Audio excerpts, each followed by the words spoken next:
है, तो इनको यूएस इकोनॉमी की एक्सेस चाहिए, तो they are okay with it कि हमें अगर थोड़ी कॉस्ट भी देनी पड़ती है तो इट्स फाइन। इंडिया का नजरिया शायद ये रहा होगा लक्ष्मण जी, देखिए 4 राउंड ऑफ टॉक्स तो हो चुके हैं और ये डेडलाइंस अब सबको पता है, और टॉप 10 यूएस के जो यूएस जिससे इंपोर्ट करता है टॉप 10 कंट्रीज से, सभी से डील हो गई है except India. I mean at least interim deal हो गई है। तो ऐसे में ये जाहिर था कि India probably has taken a conscious call कि चलिए हम टैरिफ ले लेंगे, लेकिन हमारा मार्केट ओपन करना is a bit pricey for us, मतलब उससे इंडिया को नुकसान हो सकता है। शायद ये गवर्नमेंट की कॉल रही होगी, सही है गलत मैं इस पे डिबेट नहीं कर रहा हूं।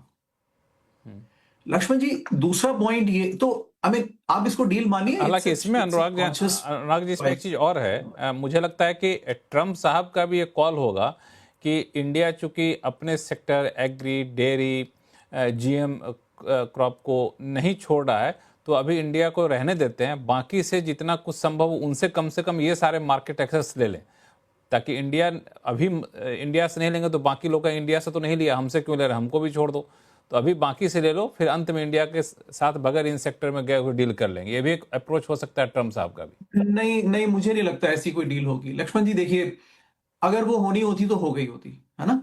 और ये मेरा दूसरा पॉइंट था, वो ये है कि हमने रेड लाइंस तो बहुत सुनी इंडिया की कि ये ओके नहीं है। अब मोस्टली उसमें एग्री डेयरी के पीछे सब छुप जाते हैं। टेस्ला लॉन्च हुई है इंडिया में, कितना टैरिफ है उस पर? 70%, 70% टैरिफ है। 70। अल्कोहल विस्की सब आती है, उस पर 150% का टैरिफ है, मतलब वो तो आ ही नहीं पाती। तो ये सारी कार्स पे, India imported cars and other luxury items पे 150% का टैरिफ लगाता है।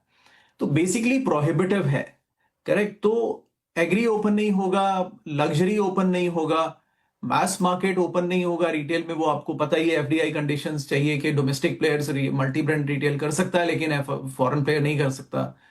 तो कुल मिला के वी न्यू, और फाइनली डिफेंस भी यूएस से नहीं खरीदता है इंडिया, वो भी यूरोप से ही लीन करता है इंडिया।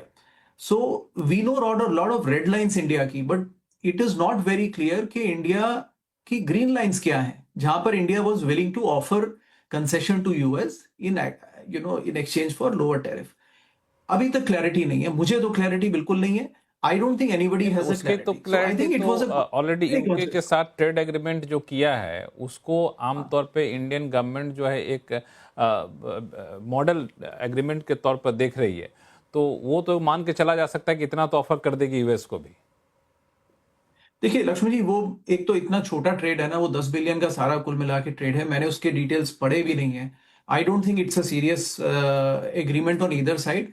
वो जो भी आपने tariff, I mean if for example एक वो लेकर में उन्होंने जब किया है कि हम 150